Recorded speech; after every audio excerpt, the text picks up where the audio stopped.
Real process to learn the art of acting. अभिनय कला का सहज मार्ग। Lecture series on acting by Lalit Singh पोखरिया।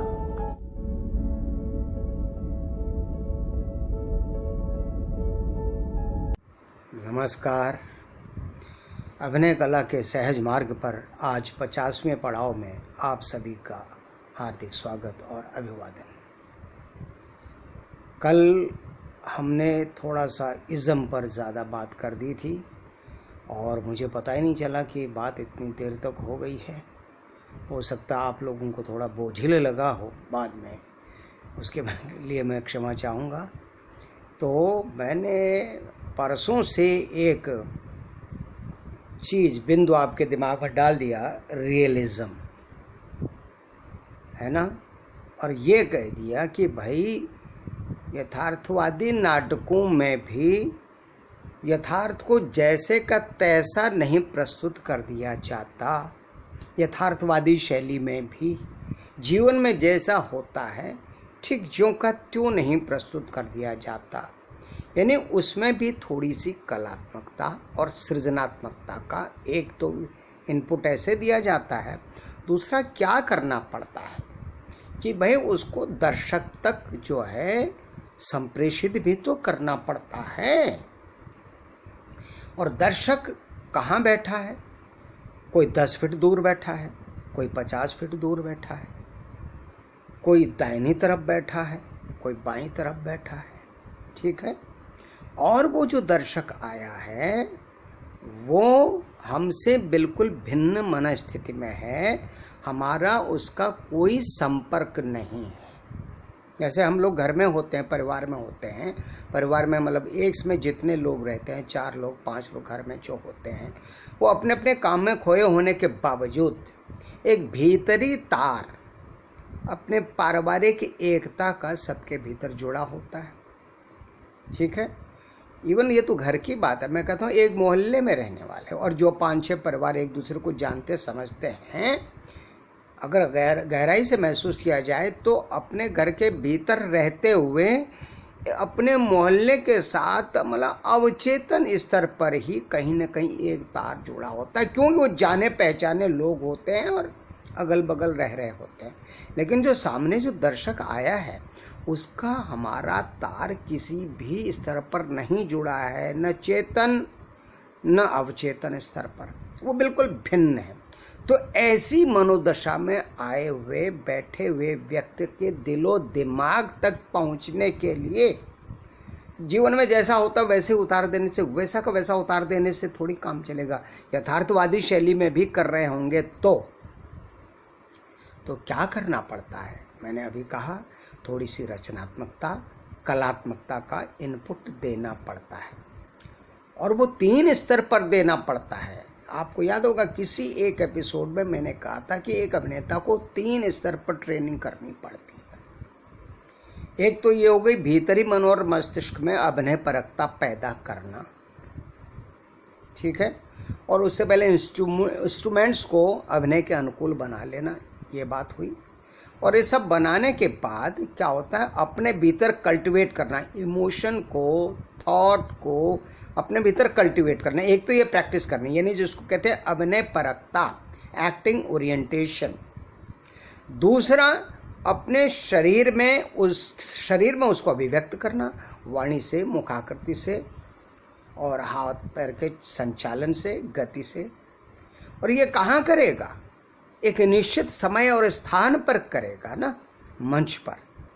तो समय और स्थान के साथ उसके जो है कलात्मक व्याकरण जो बाद में हम लोग बात करेंगे, जिसमें उसको एक तारतम्य बनाने के लिए ये भी, इसमें भी एक समझ विकसित करनी पड़ती है। वो करत करत अभ्यास हो जाता है। ये दूसरा स्तर हो गया।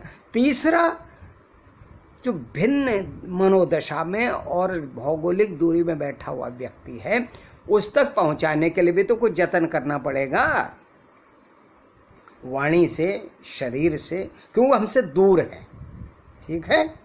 इवन कैमरे में भी भले वो घोर रियलिस्टिक है, कैमरा हमारे बिल्कुल चेहरे तक आ गया है, तब भी हमें क्या करना पड़ता है, कैमरे भर का तो प्रोजेक्शन तब भी करना पड़ता है, अपने में गोलमोल नहीं करना पड़ता। लेकिन हाँ, ये टेक्निक की खूबी होती है, हम कितने भी इंट्रोवर्ड हों, या ये डायरेक्टर का कौशल होता है, कैमरामैन का कौशल होता है, वो किस एंगल से कितने बड़े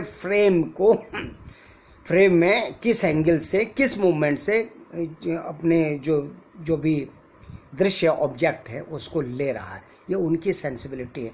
तब ऐसे में वो बिल्कुल भी एग्जिबिट न करने वाले अभिनेता का भी जो है दृश्य के अनुकूल चित्रण कर लेते हैं। ये डायरेक्टर का कौशल होता है, कैमरामैन का कौशल होता है ना। तो एक्टर के हिस्से क्या हो जाता है, काम कम हो जाता है, इतना ही होता है, ठीक है ना। लेकिन तब भी तो जो एंगल तय करना पड़ता है, जो फ्रेम तय करना पड़ता है, जो कैमरा मूवमेंट तय करना पड़ता है, वो ऐसा करना पड़ता है कि जो कुछ भी परफॉर्म हो रहा है वो with the input of interpretation and the mood whatever is required, वो ऑडियंस के दिलो दिमाग तक पहुंच जाए। ये काम, ये जिम्मेदारी एक्टर के हिस्से की बहुत कुछ कैमरामैन और डायरेक्टर के हिस्से में आ जाती है, इसलिए वहाँ घोर रियलिज्म चल जाता है। लेकिन यहाँ दर्शक और मंच पर अभिनेता के बीच में कैमरा टेक्निक नहीं है, पूरा का पूरा लाइव जो है कनेक्शन है, ठीक है ना। तो ऐसे में अब बात आती है रियलिज्म में भी हमको थोड़ा सा इतना एग्जिबिट करना पड़ता है कि रियलिज्म का दायरा भी ना टूटे, लेकिन बात दर्शक के दिलो दिमाग तक पहुंच जाए। इसी को टेक्निकल भाषा में प्रोजेक्शन कहा जाता है, या थ्रो कहा जाता है, या एनर्जी कहा जा सकता है, इंटेंसिटी कहा जा सकता है।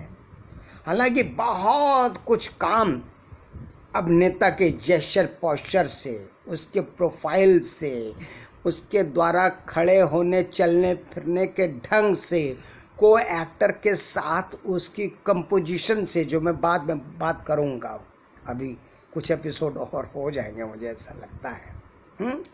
इससे भी काम चलाया जाता है। इससे उसको क्या दिया जाता है, बाउंस दिया जाता है, प्रोजेक्शन दिया जाता है। प्रोजेक्शन किसका, केवल आवाज़ को ऊंचा कर लेना प्रोजेक्शन नहीं है, प्रोजेक्शन थॉट और इमोशन का भी होता है। इसके लिए रियलिज्म के दायरे में रहते हुए भी कुछ क्रिएटिव काम या कुछ आर्टिस्टिक इनपुट डालने पड़ते हैं, ठीक है। और जब हम नाटक की डिजाइनिंग में बात आएगी हमारी, तब तो हम और भी बहुत सारी बातें करेंगे, ठीक है। तो अभी अब एक चीज़ समझा देता हूँ आपको, ताकि आपको चीज़ ढंग से समझ में आ जाए। मान लिया कोई नाटक आप देख रहे हो, बड़ा ट्रेजिक सीन है, ठीक है। ट्रेजिक सीन में अभिनेता यूँ बैठा हुआ है, मतलब उसको सस्पेंड हो गया, घर आ गया, किसी को बता नहीं पा रहा है, यूँ कर रहा है, ठीक है। तो ऐसे में लाइट वाला भी कुछ काम करता है, ये सीन का और व्यक्ति का जो है मूड बाहर निकल के आ जाए। तो पता चला उसके ओवरहेड से कहीं पीछे से ऊपर से यूँ लाइट आ रही है और बहुत कम इंटेंसिटी में आ रही है, और जो है उसका शैडो इधर पड़ रहा है। तो क्या लाइफ में ऐसा होता है क्या, जब आदमी सस्पेंड हो जाता है, घर आके घुटन में बैठा होता है, तो कहीं ऊपर से इधर से लाइट आती है जीवन में और उसका शैडो बनता है, उसकी इंटेंसिटी मंद या ज़्यादा, या उसमें कोई पर्टिकुलर कलर होता है, नहीं होता है ना।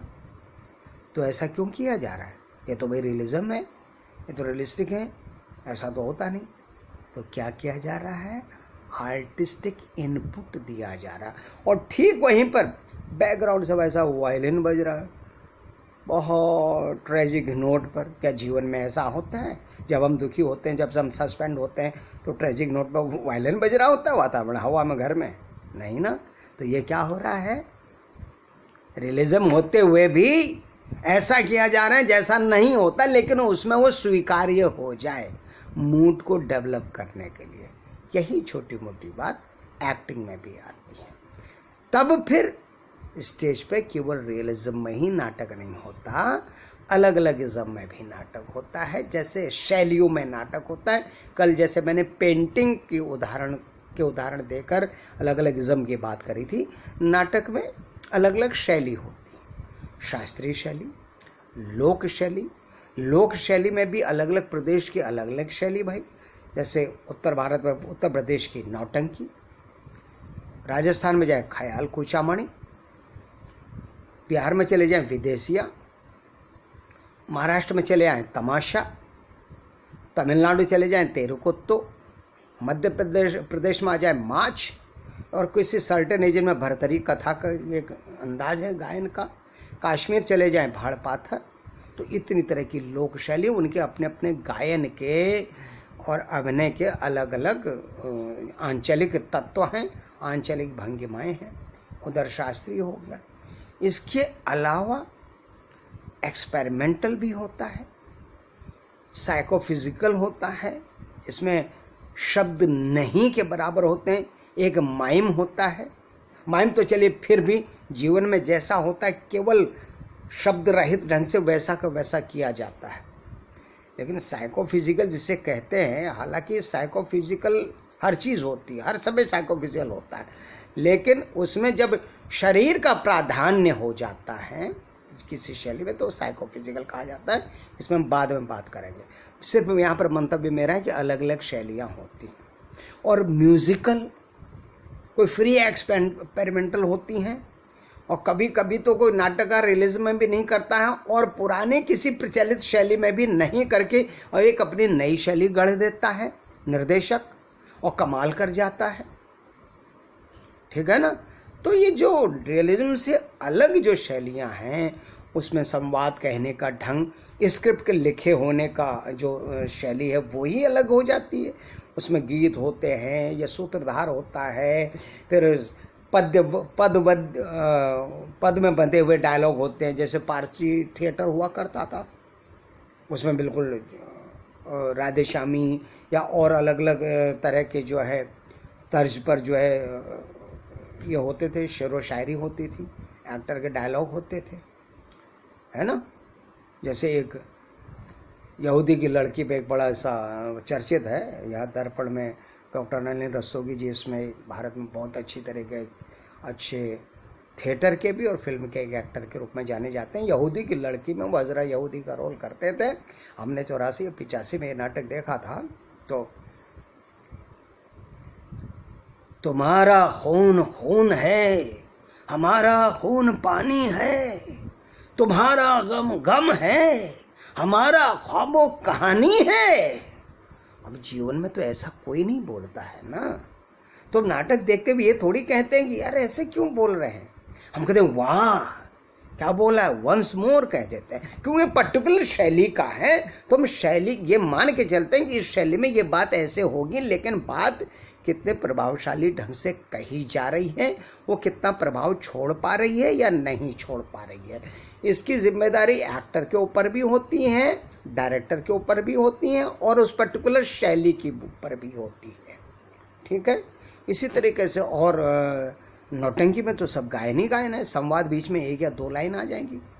ऐसे ही हमारी जो रामलीला और रासलीला जैसे नाट्य परंपराएं हैं, उनमें भी जो गीत का प्राधान्य रहता है, संवाद इक्का दुक्का होता है। वो संवाद भी ऐसा होता है कि हम आम जीवन में कभी बोलते नहीं। जैसे हे रावण, तुम व्यर्थ ही धनुष तोड़ने का प्रयास कर रहा है, तेरी बहन को इस समय एक राक्षस हर कर ले जा रहा है, तू यहाँ धनुष तोड़ने में लगा हुआ है। ऐसे जीवन में तो कोई नहीं बोलता, लेकिन ऐसा होता है। ठीक है, क्योंकि वो शैली में स्वीकार्य है। इसी तरीके से मेन जो बात आती है, हमने यथार्थवादी शैली में एक गिलास पानी दे दो बहुत तरीके से कहा। अब हाँ, एक चीज और नुक्कड़ में होता है। नुक्कड़ एक अलग विधा है भाई साहब, क्योंकि वहाँ कंटेंट मेन होता है, मैसेज मेन होता है। तो निश्चित, और वहाँ डिजाइनिंग की कोई गुंजाइश नहीं होती, खुले में करना पड़ता है, भ्रमण करना पड़ता है, एक ही दिन में 3-3 4-4, और खुले में जहाँ जैसी जगह मिल जाए वहाँ वैसा करना पड़ता है। तो हम वहाँ कॉस्ट्यूम को लेकर, सेट को लेकर यथार्थवादी होकर तो बात कर ही नहीं सकते। है ना। हम कम से कम संसाधनों में सजेस्टिव सिंबॉलिक तरीके से काम करते हैं, तो वहाँ गीतों का प्राधान्य हो जाता है, संवादों को लाउड और थोड़ा सा पद्यात्मक वो हो सकता है, विन्यास हो सकता है ना। इसी तरीके से आपने धर्मवीर भारती जी का नाटक सुना होगा या आप पढ़ेंगे अभी, अगर आप में से कुछ लोग नए हैं तो, अंधायुग, जो विश्व विख्यात है, जिसमें एक से एक लोगों ने उसमें अभिनय किया है। क्या कहते हैं, गोविंद नामदेव जी जैसे और नसीरुद्दीन शाह जैसे लोगों ने अश्वत्थामा का उसमें अभिनय किया है। तो उसको पद्यात्मक, गद्य पद्यात्मक शैली में उन्होंने लिखा है। किसी ने ये नहीं टोका कि धर्मवीर भारती जी ने ऐसे क्यों लिख दिया। भाई उन्होंने एक शैली विकसित की। शैली क्यों की जाती है विकसित? अरे यथार्थवाद से इतर शैलियों का क्या असर या क्या योगदान है? वो क्या करते हैं, जीवन की ज्यादा गहराई में जाकर उसको ज्यादा व्यापक, एनलार्ज करके, मैग्नीफाई करके, लार्जर देन लाइफ बना के चित्रित करते हैं, जिसका असर बड़ा काव्यात्मक पड़ता है, भावप्रवण असर पड़ता है। लेकिन वो मांग होती है, हर कोई नाटक ऐसे नहीं किया जा सकता। जो यथार्थवादी शैली और यथार्थवादी परिवेश का नाटक है तो वो फिर यथार्थवाद में ही अच्छा लगेगा, ठीक है। लेकिन अलग अलग शैली, अलग अलग विषय वस्तु और अलग अलग मंतव्य के हिसाब से लिखे गए नाटकों में शैली, उपयुक्त शैली से ज्यादा प्रभाव पड़ता है, ठीक है। तो अब मान लिया इसी तरह किसी शैलीबद्ध नाटक में एक गिलास पानी दे दो अगर है, तो जैसे एक उदाहरण देते हैं, मान लिया नौटंकी भाभी, अब हमारे यहाँ रात हो गई है और इधर उधर आवाज़ जा सकती है, फिर भी मैं कोशिश करूँगा। एक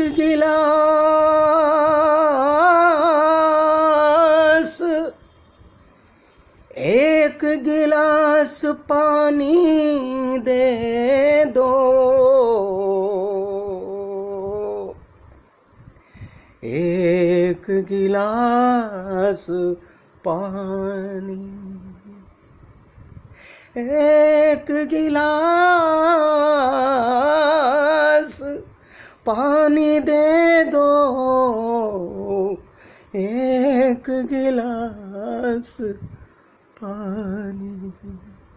अब आप देखिए कि यथार्थवाद में ये बात आ सकती थी। यहाँ पर उस पात्र की जो करुणा है, जो व्यथा है, उसको बहुत एनलार्ज करने की जरूरत महसूस हुई होगी। तो इस तरीके से ये शैली, इस तरह से गायन शैली में ढाल कर वो लेखक या निर्देशक वो चीज अचीव कर सकता है, ठीक है। और इससे भी करुण हो सकती बात, एक गिलास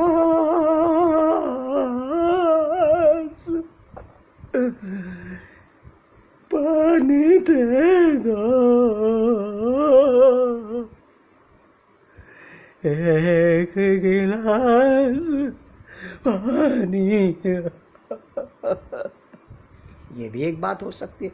अब आप फर्क महसूस कर रहे होंगे ना, ये जो मैंने दो अलग अलग शैली में प्रस्तुत किया, इनका एक अलग असर है ना। तो जहां ऐसे असर की जरूरत होगी तो वहां यथार्थवाद काम नहीं करेगा, ठीक है। इसी तरीके से, माफ कीजिएगा ये रिकॉर्डिंग में कुछ दिक्कत हुई, हाँ मैं इसको अभी एक और तरीका बताता हूँ। एक गिलास पानी दे दो, एक गिलास पानी, एक गिलास पानी दे दो, एक गिलास पानी, एक गिलास पानी दे दो, एक गिलास पानी दे दो, एक गिलास पानी दे दो, एक गिलास पानी, एक गिलास पानी दे दो, एक गिलास पानी, ठीक है। लगभग उसके तरह एक ये दोनों, थोड़ा सा भाव का हल्का सा फर्क हो गया, ठीक है। तो इस तरीके से आप लोगों के समझ में आ गया होगा कि न केवल यथार्थवाद में कई भेद किए जा सकते हैं, बल्कि दूसरी शैलियों में भी कथ्य के हिसाब से, शैली का जो अपना स्ट्रक्चर है उसके हिसाब से, डायरेक्टर के इंटरप्रिटेशन के हिसाब से किसी एक वाक्य को अलग अलग आयामों में प्रस्तुत किया जा सकता है। लेकिन करना क्या होगा, खामखाम थोड़ी करना है करके लिए थोड़ी किया जाएगा, पीछे वही विश्लेषण चिंतन तर्क करना पड़ेगा। क्या, किस कथ्य के, किस देश काल के, किस परिस्थिति और वातावरण के नाटक या प्रसंग में, किस भौतिक, किस सामाजिक और किस मनोवैज्ञानिक पृष्ठभूमि का पात्र किस इच्छा से, किस जरूरत से, किस प्रतिक्रिया में या किस प्रभाव में कैसा महसूस करेगा, कैसा महसूस कर सकता है, कैसा सोच सकता है, कैसी बात बोल सकता है और कैसा एक्शन या क्रिया कर सकता है, इस तरह से तय किया जाएगा कि किस प्रकार के इज्म या किस शैली के नाटक में कौन सी बात, कौन सा आयाम, कौन सी विविधता सबसे ज्यादा उपयुक्त होगी।